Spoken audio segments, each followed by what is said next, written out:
Be certain of God, खुदा के मुतल्लिक पर यकीन होना। उसका पैराग्राफ नंबर 41 टू 46। मेरा मतन यही है, कुछ करने से पहले आप पुर यकीन हों, अपने दिल में पुर यकीन हों कि खुदा है। जब आप उसकी हर बात को पूरा कर लेते हैं और जो उसने कही थी, और तब आप पुर यकीन हो जाते हैं कि खुदा है, फिर ठीक ईमान काम करना शुरू कर देता है और ईमान फिर मजबूती से खड़ा हो जाता है कि खुदा है। और जब आप हर मांग को पूरा करते हैं, आप ईमान रखते हैं कि वो है, तब ईमान मजबूती से खड़ा हो जाता है। ओ उसका नाम मुबारक हो। फिर ईमान हिल नहीं सकेगा, क्योंकि यकीनन खुदा है और उनको अजर देने वाला है जो जाँ फिशानी से उसकी तलाश करते हैं। ऐ ब्रेनम टेबरनिकल, काश ये बात तुम्हारे दिलों में गहरे तौर पर बैठ जाए और कभी भी ना निकले। अगर आपने खुदा की सारी मांग को पूरा कर लिया है और अपने दिल में ईमान रखते हैं कि वो है, तो खुदा सिर्फ आपके ईमान की आजमाइश कर रहा है, क्योंकि ऐसा करना उसे अच्छा लगता है।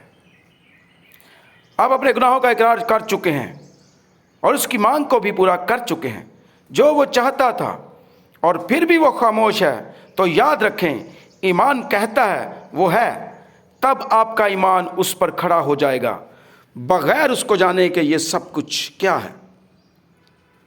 मगर वो जानता है कि वो है और वो पूरी यकीन है कि वो है।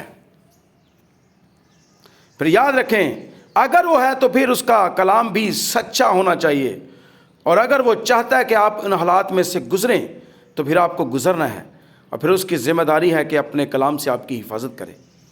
पीछे मुड़कर ये मत कहें, ठीक है मैं कभी शिफा नहीं पा सकता, अपने कमज़ोर ईमान से ऐसा ना होने दें।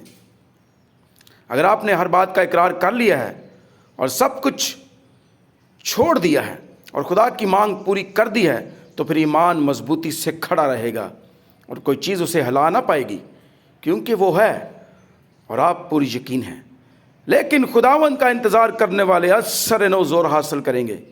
वो उकाबों की मानत बालों पर सुड़ेंगे, वो दौड़ेंगे, वो चलेंगे और मांदा ना होंगे।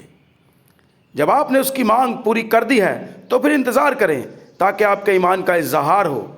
अगर आपने खुदा की सारी बातें या मांग पूरी कर दी है और आपने मुकम्मल तौर पर सोच विचार कर लिया है और जो कुछ खुदा चाहता था उसकी मर्ज़ी के मुताबिक कर लिया है, तब आपका ईमान ठीक उस पर होगा, और यही है खुदा के मुतल्लिक पूरी यकीन होना। आपको जानना चाहिए कि वो हमारे परखे जाने से मोहब्बत करता है, वो आपके ईमान के रद्द अमल से मोहब्बत करता है। क्या आप ये जानते हैं, खुदा देखना चाहता है कि आपका रद्द अमल क्या होगा।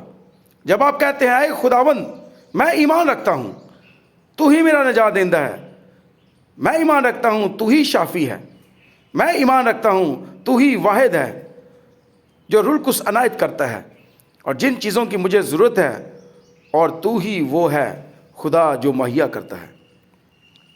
और फिर आप अपने गुनाहों का इकरार करते और वादा करते हैं, अगर वो मुझे ठीक कर देगा तो मैं खुदा के लिए ये कर दूंगा।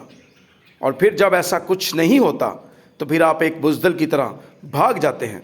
खुदा ऐसे लोग नहीं चाहता, और फिर वो किसी तरह भी आपको इस्तेमाल नहीं कर सकता। उसके पास कोई तरीका नहीं कि आपकी दुआओं का जवाब दे, क्योंकि उसके पास जवाब देने का एक ही तरीका है, और वो ईमान है। फिर अचानक जब आप वापस लौट जाते हैं, तो फिर वो जवाब नहीं देता, मगर सच्चा हकीकी ईमान कायम रहता है और पुर यकीन होता है कि खुदा है। उसके मुतल्लिक पुर यकीन रहें।